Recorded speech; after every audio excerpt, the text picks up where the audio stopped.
Hello, and welcome to another special edition of the Sharesify podcast. Today, we're delighted to welcome Joe Bauernfreund, CEO and CIO of Asset Value Investors and the manager of AVI Global Trust. Joe, thanks very much for joining us today. Thanks very much for having me. Now, you've been at AVI for over 20 years, and as well as managing funds, you manage the whole business. So, we know you're a busy man. AVI's got a unique investment approach. Can you talk us through it? Yes, of course. You're right. AVI's approach is somewhat unique. The basic philosophy is that we believe that stock markets are not always efficient, as we might have been taught. And it's those inefficiencies that really interest us. And inefficiencies are found all over the place, types of companies, but also certain markets. And all our funds, all our strategies really seek to exploit inefficiencies, to buy companies that we think are materially undervalued because of certain factors, and then to try and work hard or try and benefit from certain catalysts or events that reverse those undervaluations. Right. And so give us a bit more detail on how you find those kind of hidden gems which other investors overlook.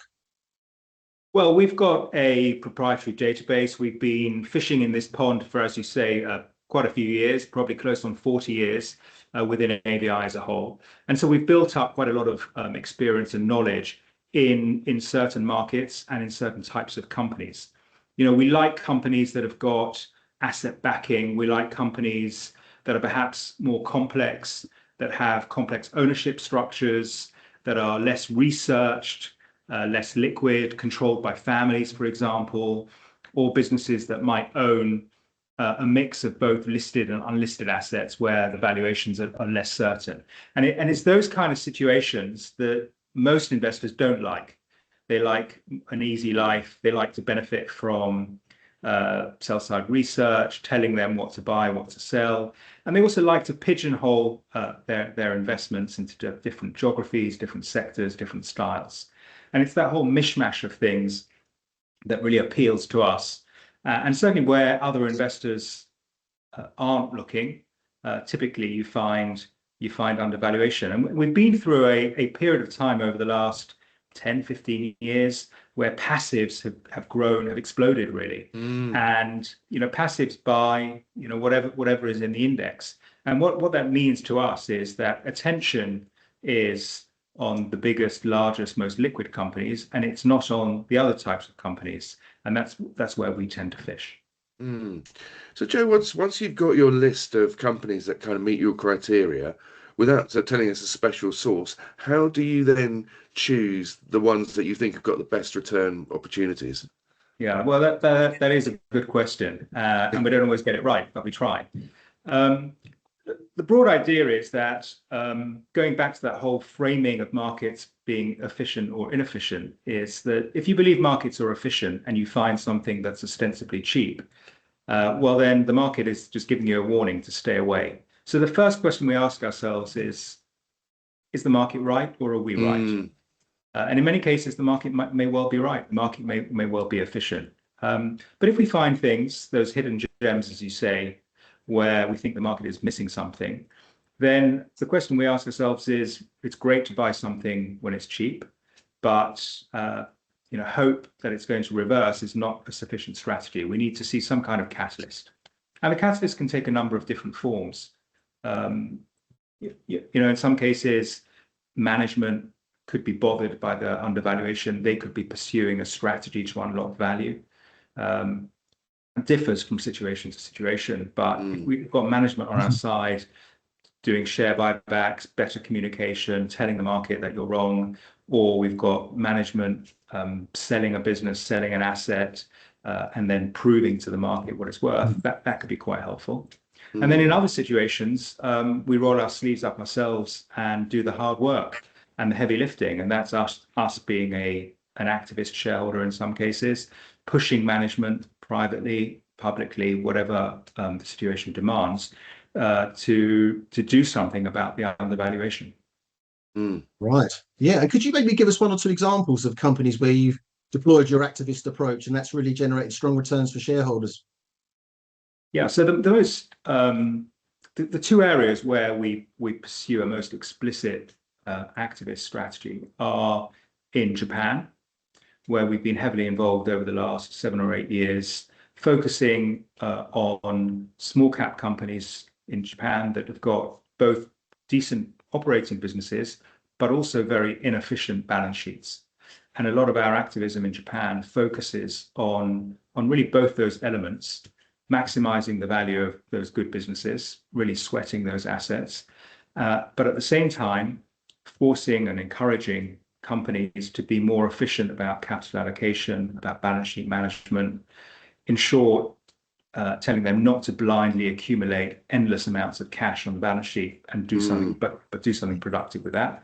And in Japan, that has led to really a number of different types of catalysts. We've had companies taken private as a result of some of our pressure, and that unlocks a lot of value typically. And also we've had companies just boost their operational profits, take advantage of strategic opportunities and unlock a lot of value that way. And the other area where we pursue an activist strategy really is when we invest in other closed-end funds. And typically there we will be a large, if not the largest shareholder on the register there. And again, we're looking for situations where we think the market is too pessimistic about valuation, applying too wide a discount. And so that's interesting from a valuation angle. But at the same time, we pressurize companies to focus on their discounts, to buy back shares, to prove the value of those assets if there's debate about them, if they're private assets, for example, and just to be more focused on capital allocation and shareholder returns rather than blindly, continuing to exist on very wide discounts. I was going to say, yeah, actually, obviously, looking at the portfolio and the sector weightings, there's quite a lot of holding companies in there. About half the portfolio is holding companies, and then it's split between asset-rich companies, as you described them, and closed-end funds. And each of those obviously brings its own challenges when you're looking at them. The other thing I noticed is you've got quite an overweight to Asia and particularly Korean companies. Is there a lot of hidden value there? And is there the same sort of change in corporate governance that's been going on in Japan? And so it's quite rich pickings. Yeah, you're right. The big shift in the portfolio in terms of geographic allocation over the last 12 months has been a big increase in our exposure to South Korea. So we've had for the last 7 or 8 years around about 20% on average, sometimes more, sometimes a little bit less in Japan. And Japan has been a story about corporate governance improvements, shareholder activism, and it's still a land rich in opportunity from our perspective. South Korea is about 10 years behind Japan, but has certainly looked across the sea and looked with envy at what Japan has achieved, and is trying to mirror that. And in some ways, is being even more direct and more forceful. So South Korea is a much smaller market. It makes up 1% of the world index. So it's off the radar for many, many investors. And I think this is one of the key attractions of AVI Global, in that we are genuinely benchmark agnostic. We're ready to go where other people or other investors don't really want to go. And that's where we can discover quite a lot of hidden value. So South Korea, we've got about 10 different companies there. It makes up 17 or 18% of the fund. And we've got a mix of some quite large family-controlled holding companies. So names like Samsung C&T, which has got a big holding in Samsung Electronics in its portfolio, HD Hyundai and Hyosung, some largish companies. But we've also got some pretty small companies and some mid-cap companies. Amore Pacific, which is one of the leading cosmetics players. That's a popular and successful brand, a sector in South Korea, and some small companies exposed to the growing trend and popularity of stock market investing in South Korea that has been born out of the political changes over the last 12 months. I mean, I think that's a great example of looking at markets and countries that are overlooked by other people because, as you say, it's such a small percentage of the world index. Everybody's been focused on Mag 7 and the US and so on, Exactly. and ignoring these opportunities. James, I think you've got a question, a stock-specific question for Joe? Yeah, that's right. Yeah, so looking at Europe, you've held French media group Vivendi for a while, haven't you, Joe? And I think in one of your fact sheets you said it had been a bit of a thorn in the side. Um, this has taken a bit of a hit to NAV due to that fall in the value of Universal Music. So are you Yeah. still confident you can generate a good return on your investment on that one? Yeah, we are. You're right. It's been a disappointing investment. We've owned it several times over the years, and recently, in the last 12 to 15 months, reinitiated a position, and it became quite a sizable position for us. And it's a much simpler story than it has been in the past. So Vivendi, the largest shareholder in there is the Bolloré Group, led by Vincent Bolloré, with a 29% stake. And the portfolio in Vivendi has been simplified after it's gone through its own restructuring process. And now the key asset in there is a stake in Universal Music Group, or UMG. It trades on about a 50% discount, or close on a 50% discount to the value of that stake in UMG. We believe that UMG is a first-rate business, a dominant player in music royalties, growing pretty healthily, both top line and bottom line. It's had its various issues since it became public a few years ago, and it hasn't really adapted to life as a public company, we would say. On top of that, there have been some Bolloré-related issues around his control of Vivendi and moves by the regulator, whether or not they were going to demand him to make a full takeover bid of Vivendi, that have led to some shenanigans in the share price of UMG. But fundamentally, we think UMG is a great business that's growing in value. We think that Vivendi is, as I say, trading on a abnormally wide discount due to some of those exogenous factors.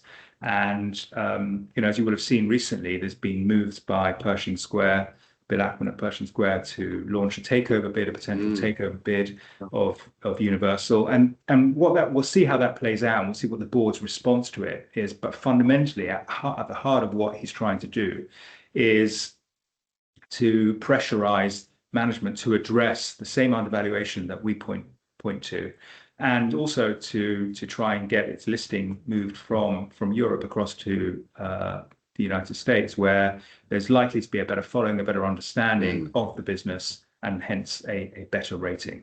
So yeah, a long-winded answer to a pretty simple question. It has been a thorn in our side the last 6 to 9 months, but a lot of value, and we still remain pretty confident about it. Right. No, Joe, thanks very much. It's been an absolute pleasure. And thanks also to our audience. So if you'd like to learn more about AVI Global Trust, go to the Asset Value Investors website. And if you're watching on YouTube or listening to us on a podcast, don't forget to like and subscribe if you haven't already. And we'll be back next week, I think Tuesday, with another special guest. So stay tuned. Thank you very much.